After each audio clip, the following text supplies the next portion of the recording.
that event forever as a moment when something really did come to an end, when something forcibly and horribly came to an end, when the naivete, the disinclination to think, to analyze of the counterculture was thrown into relief and faced with betrayal, faced with cultural treason, faced with murder, faced with attack, faced with the destruction of all the values he pretended to believe in. All people could do if they did anything was hold up a peace sign.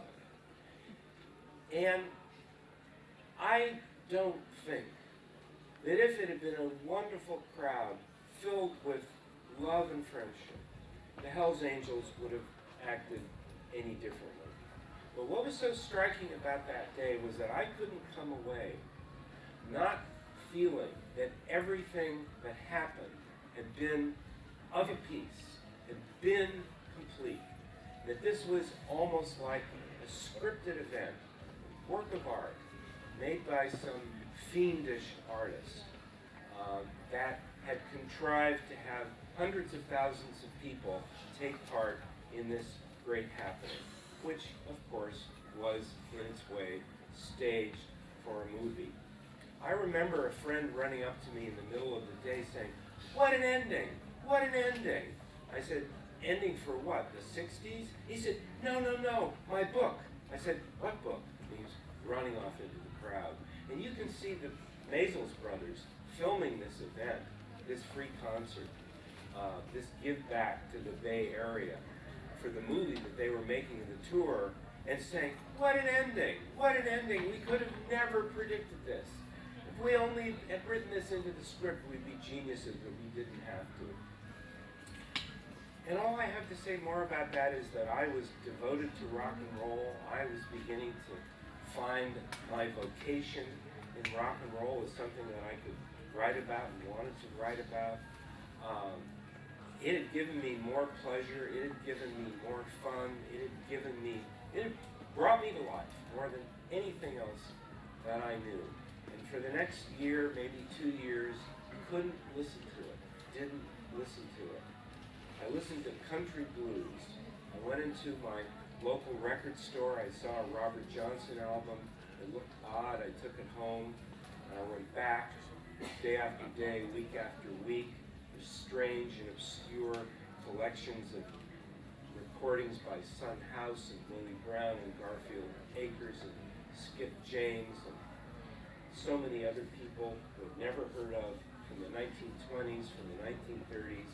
That's all I listened to. That made me into a different person. That made me into a more serious, more suspicious,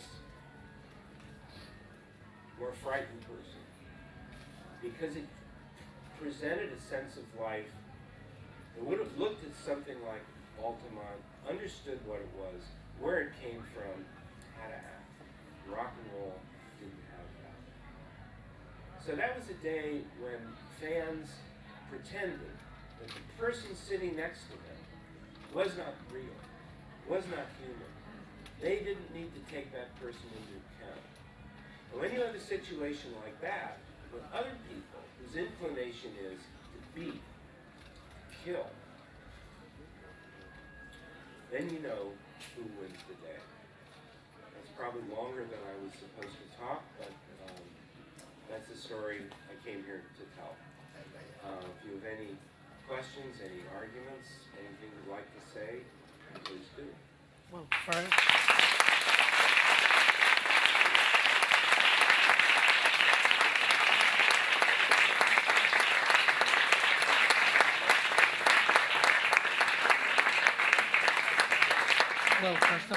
first of all, many thanks. It has been really amazing. We have so little time, so instead of me speaking, voy a abrirlo al turno de preguntas. Cualquiera que quiera preguntarle, yo estoy lleno de preguntas desde luego para Greil Marcus, pero como hemos tenido un día en el que habéis podido intervenir poco, me gustaría desde luego daros la oportunidad de poder preguntar lo que queráis.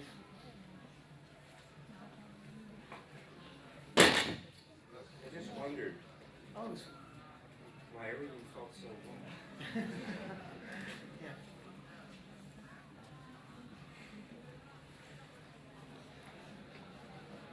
Después de lo que ha estado contando, ¿qué impresión es la que tiene ahora de estar en un nuevo festival como este? Okay, what do you think about festivals now after what you were speaking? Well, you know, I was a very naive and foolish person. I went to Woodstock, where there were, if anything, more people, and yet where the spirit of people, the way people acted, was the exact opposite of the way people acted at Altamont. It was quite thrilling to be among people who would walk up to you and say, "Isn't this great? Aren't you glad you're here?" And you'd say, "Yeah, I am." And that was the feeling there. And as I stood on the stage at Woodstock in the middle of the night, probably around 3 a.m., as Crosby, Stills, Nash and Young played, I looked out at this enormous crowd, and I thought, the reason the music is so terrific, the music is so expansive, the music is so big, is because of this enormous crowd. Is because a few people standing on a stage can imagine that anyone who might ever want to hear them, anyone they might ever have something to say to, is right there in front of them.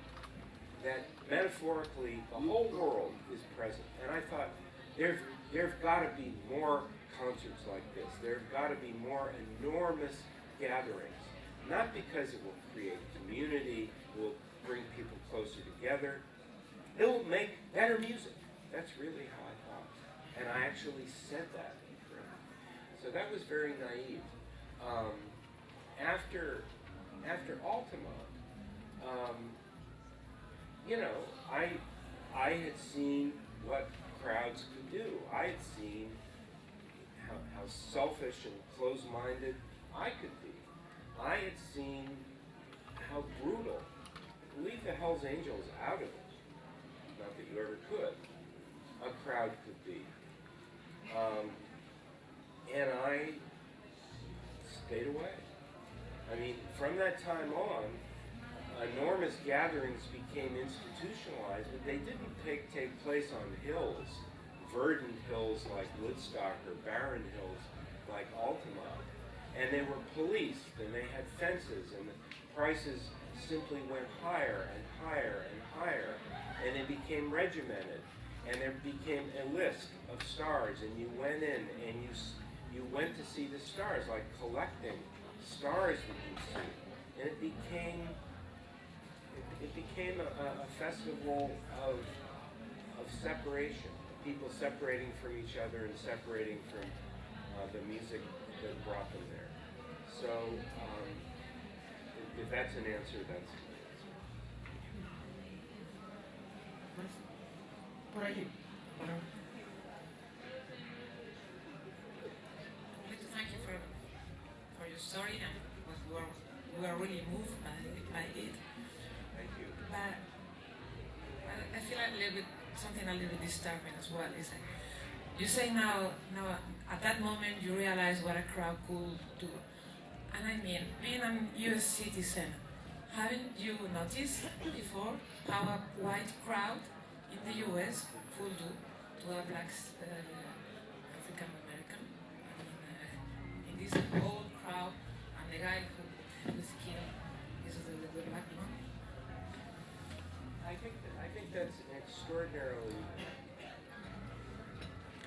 I really have to say, profound question. Lynch mobs in the United States from the 19th century, but particularly in the 20th century, and particularly in the first 20, 30 years of the 20th century, white mobs lynching black people. They were festivals too. They were celebrations. They were events. People knew in advance, often, that a lynching was going to take place. And people would sometimes travel from all over a given state to be there for the lynching. The last lynching that took place in California which took place in 1936.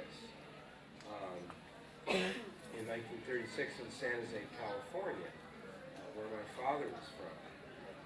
That was a community event. People traveled from Los Angeles, they traveled from the Central Valley, they traveled from San Francisco to be there, and the governor essentially pardoned anyone who might take part in the lynching ahead of time.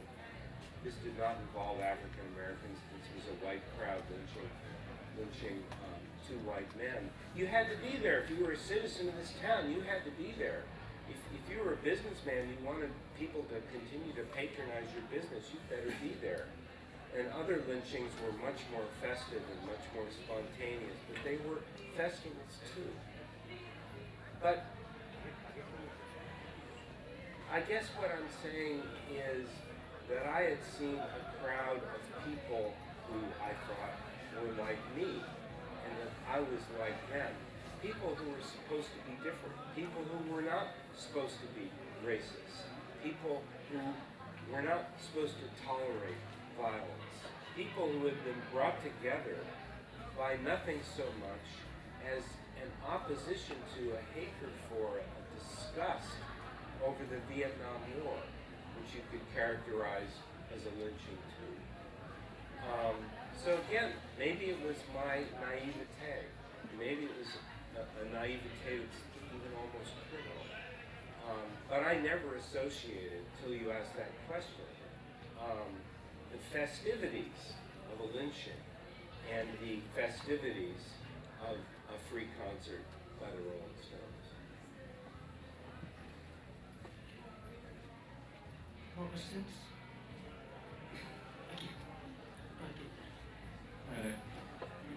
Now that you have Barack Obama and we're some 30, 40 years on, how do you see the scene?